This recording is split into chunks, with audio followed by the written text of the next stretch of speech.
So in the other video, you saw me hang this radiator. It's on there nice and solid. Now we've got the fun bit, we've got to pipe it up, make the valves in. So let me show you that. First of all, you need to take the air vent and plug out, which are up here.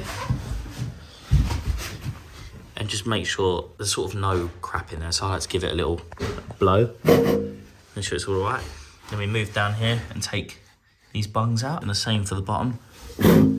These rads are actually nice and clean. Normally there's a load of iron filings in other rads that I've done, so that's nice to see. So take these out.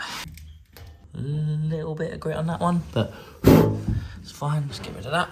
Now it's time to make our valves up. Oh, finally! So making up a radiator valve, in this valve box, we have a little brass thing here. That is a positive lock-off maintenance cap, also known as a decorator's cap. It's a tiny little cap you put in this part of the valve, and essentially what happens is if you was to close that right down, you would think that that is now off, right? There's no water going to be flowing through there. But all thermostatic radiator valves have almost like a little safety feature that if it drops below 5 degrees, it will open up automatically. It's like a frost protection sort of thing. So say for instance, you've taken the radiator off. So you've taken the rad off the wall like this. Imagine this is in the radiator and it's off like that. And then you're in the harshest part of winter and you take your time decorating behind the rad, drops below a certain temperature, this could open up and start leaking water out. What happened? It leaks. So you need this little cap here just to push that in there. It shows you how to do it in instructions, holds that down, and it will definitely shut that valve properly. No sign of a leak here. So now we've got to make the rad up. So this is where the pipe's going to be going in at the bottom here. You can compress that up. And then this part here is going to be going into the radiator. So we need to do something with this thread to make it watertight as it goes into the radiator. Now, you've got a few options here. A lot of people, DIYers, everyone like that, will be using PTFE. You use PTFE tape and you just wrap that round like so. Do about 15, 16 wraps, I think, around. Round and round we go. So that's one option. Another option is liquid PTFE. You can just apply a tiny little layer around like that and wind that in. Or there's this option, which is Loctite 55. That's a smaller case, in case they don't do the big one, just so you've got an idea. And this is like a little threaded cord.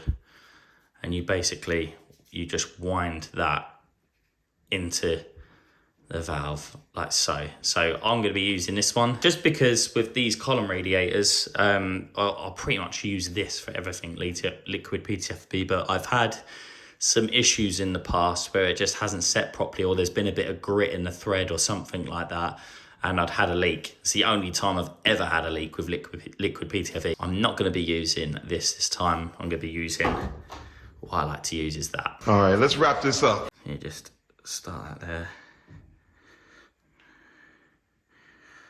I sort of like to go around like so.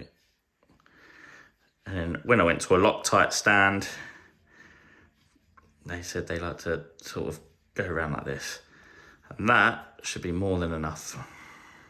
Got that around like that. So I'm going to do that for the other one, lock shield, exactly the same process. And we're going to make it in using a radiator key, which is what I have here, because this is a 3/4 thread here. As we undo that, in order to make that in, you can see that it's a little hexagon that just slides in there, and then we make that in like so. So I'll show you that now.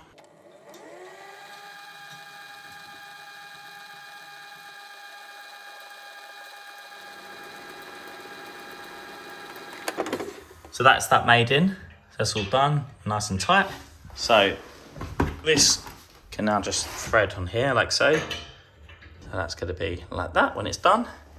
And now I'm going to do the same for these ones. Now a lot of people just rely on the O-ring here when threading it in. I like to sort of just double up and put a little bit of Loctite round here as well. The reason being, and a lot of heating engineers will sympathise with me on this, is when we go around and we vent a lot of systems, us heating engineers, we have to sort of vent the radiator, which I'll show you in another video. Sometimes when you put your key in this little square here to vent it, you'll do that, and as you turn it, the whole thing twists like that, and then you have to go and get a spanner, hold it in place, and then do that. And that's simply because whoever's fitted the radiator has just relied on that, so it twists out. So for me, I just like to put a little bit on there, just a tiny bit. It just means when you open that vent key up, it's not going to twist.